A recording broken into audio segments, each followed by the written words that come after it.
5 seconds.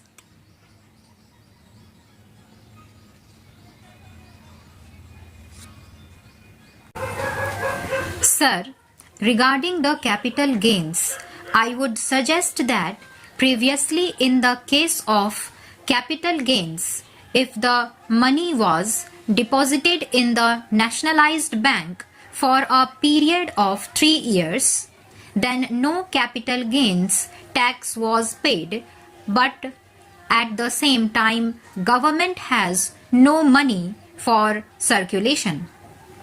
It is for consideration whether the government is benefiting by the present system or it was benefiting more by the previous system, and if necessary, if you increase the period from 3 years to 5 years, I suppose more money will be available for circulation and use.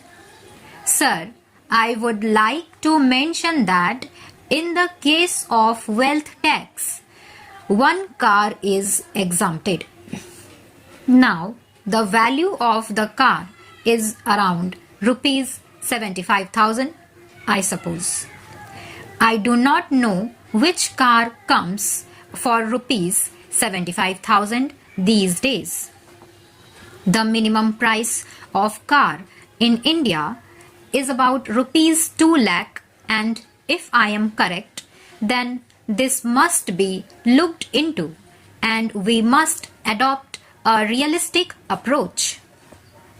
I now come, sir, to the Ministry of Health.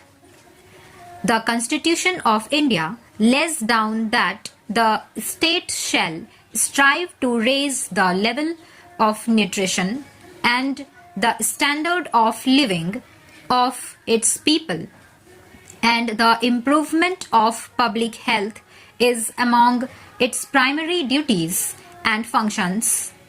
Now, can we really honestly say that this is being done? What is the position today in our hospitals? There are strikes every day. There is go slow every day. Then there is the shortage of medicines. There is the shortage of beds, and there is the shortage of hospitals. So, it is absolutely necessary that more provision should be made for hospitals and for medical care of the people, because this is one of the essential items and we need more hospitals and better care of health. Sir, the Ministry of Home Affairs allocations are quite generous.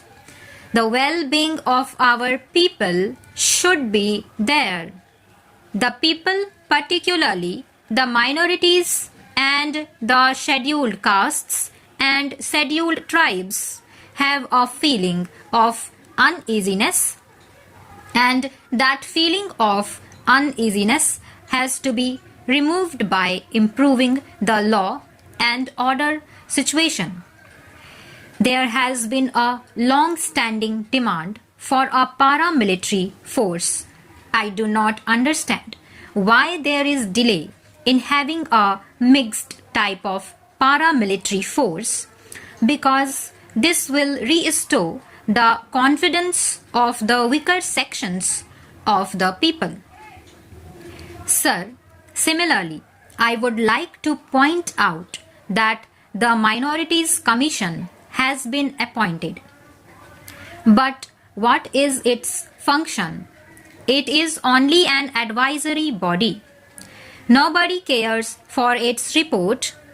Nobody cares for its suggestions, and therefore this Minorities Commission should be given statutory power, or otherwise it should be abolished, because I feel that whatever expenditure we are incurring now on this Minorities Commission is waste, because they are not doing any useful work.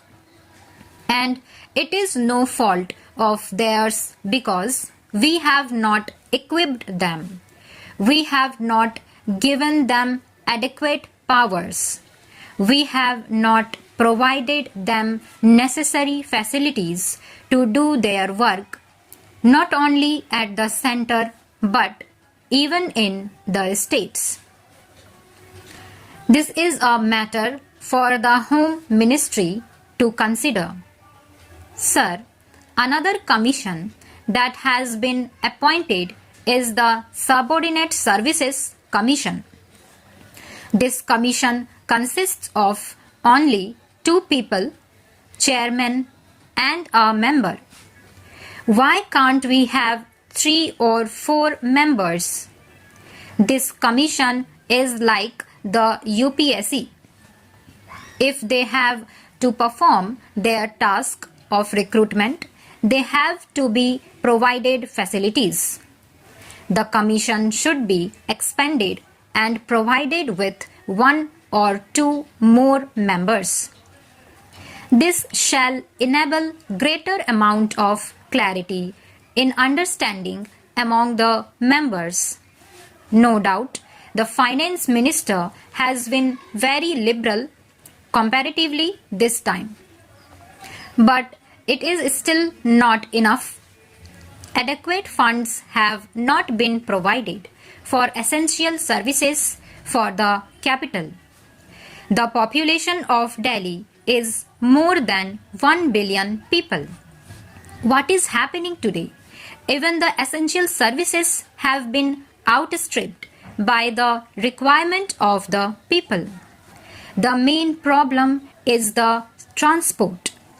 Water supply and electricity are also main problems. It is therefore very necessary that additional allocations should be made for these items for Delhi transport problem, particularly in a big or metropolitan city, cannot be solved by operating a few hundred or 1,000 buses. We must provide something better. The only solution that can meet the requirements of a city like Delhi is the rapid transport system. A rapid transport system should be provided for Delhi irrespective of the cost involved, because cost is not the only consideration. The consideration is that the people should get the facility, and that facility has to be provided and should be provided as early as possible. The Ministry of Transport is responsible for the transport problem of the whole country. India is one of the countries which has the largest network of roads. Therefore, we have to ensure that proper type of transport facilities are provided in rural, urban and metropolitan areas also. Stop.